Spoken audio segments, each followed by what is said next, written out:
The White House pressed today on Biden's popularity within the Democratic Party.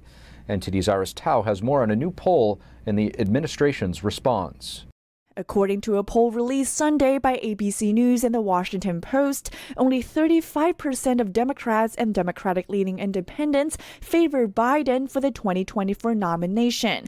More than half want the party to pick someone else. Is the president concerned by this? How's he digesting a number like that? But look, the president will say, as I'm saying right now, is his focus is not on himself. His focus is on continuing to deliver for the American people. We have done everything that we can. The president has made lowering costs for the American people a priority. While the White House on Monday defended the president by touting the recently passed Inflation Reduction Act, the poll puts the approval rate for Biden's handling of the economy at just 36%. But the press secretary insists when you think about Medicare, you think about Social Security, you think about the pieces of legislation that we have passed, they are very popular with the American people. Meanwhile, former White House press secretary Jen Psaki says this about the upcoming midterm election and Democratic candidates. If it is a referendum on the president, they will lose, and they know that. They also know that crime is a huge vulnerability for Democrats. Trump said earlier this month that the election is a referendum on Biden, as well as on what he calls skyrocketing inflation. And that's as he hinted at running again at a rally just days ago. And we may just have to do it again, right? We may have to do it again. And the new poll finds about half of Republican-leaning respondents support Trump for a second term, while also about half say they want a different GOP candidate. Reporting in Washington, D.C., Iris Tao, NTD News. As the Biden administration pursues its climate change agenda, reports are surfacing that a major and influential group involved with this has ties to the CCP. The Natural Resources Defense Council, or NRDC, is based in New York City, but it has worked on climate issues in China since the mid-1990s. Several of its top officials have worked for the Chinese Communist Party or its institutions, while also maintaining close working relationships with officials within the Biden administration. According to internal State Department emails, the China-linked group regularly communicates with John Kerry's office on policy issues. John Kerry is the special presidential envoy for climate. On its website, the NRDC highlights its collaboration with, quote, a wide range of Chinese and international partners to boost green policies and strengthen environmental regulations. But the group does not mention China's poor climate record. The country accounts for about 27% of total global greenhouse gas emissions, nearly tripling the total of the United States. Lawmakers on Capitol Hill say that the Chinese ambassador to the United States has been approaching them. The ambassador's goal, at least on the surface, appears to be to deflect the Chinese regime's responsibility for the flow of illicit fentanyl into the U.S. One of the lawmakers he approached was Congressman Brad Wenstrup, member of the House Intelligence Committee. Here's what the congressman told us. I recently met with the Chinese ambassador. He reached out, and one of the things he was concerned about is them getting blamed for the fentanyl scourge in the United States of America. And he said, we're just selling legal products. And I said, yeah, but those legal products combined are making fentanyl, and you're doing nothing to make sure they don't fall into the wrong hands. And I said, I'd be glad to work with you on that. And we'll see if he follows up.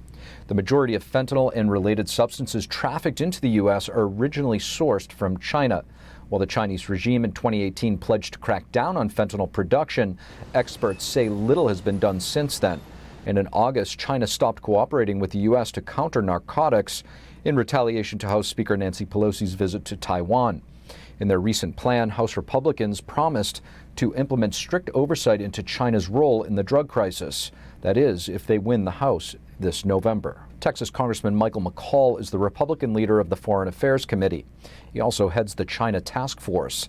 A large part of the Republicans' Commitment to America plan, if they win the majority in the upcoming midterms, is to hold China's feet to the flame.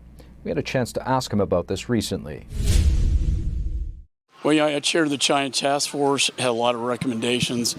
Number one is we have to break these supply chains out of China and manufacture in the United States. I mean, this is a great example here in a steel plant in Pennsylvania, Washington County, about how we can make things and manufacture in America and not in China. And that's going to be a broad theme of ours.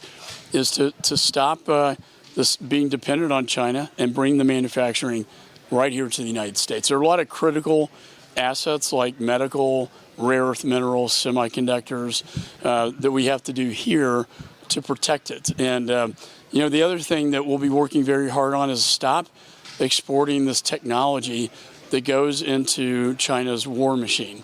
Good example is a hypersonic that went around the world with precision and landed with precision that can carry a nuclear payload. That was built on the backbone of American technology. And this has to stop. And we have to stop exporting this technology to China. We can do that under the Export Control Act. That's my committee. We can also stop capital flows into China that lift up their economy, but also go into their military.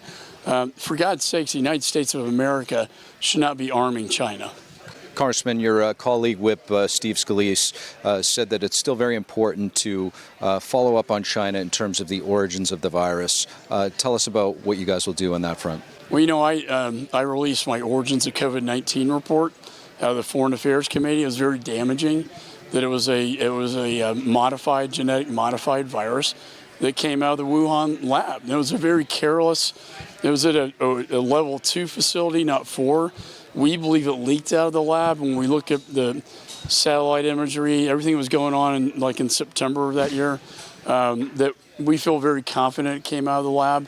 And the fact is, some of this was actually invested and paid for by the American taxpayer from the NIH on a joint project, which makes it even more egregious.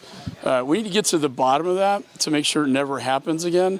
And then we need to look at how can China pay for all the damage it's done. The CCP's top officials, specifically the ambassador to the United States, is already reaching out to members of the Republicans on the Intel Committee.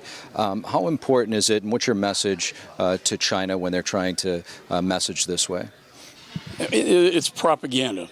They don't talk to me for obvious reasons, but it's all propaganda.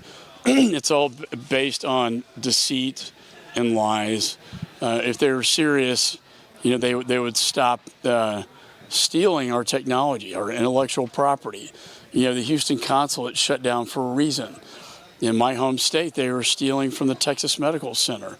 They had vials of DNA evidence they were going to send back, and another professor NASA data they were stealing to send back to the mothership. Espionage is on the rise, and yet this administration shut down the China initiative to prosecute espionage. But you know what? Those cases haven't gone away. But why would they shut down the China initiative? And this is the enemy within.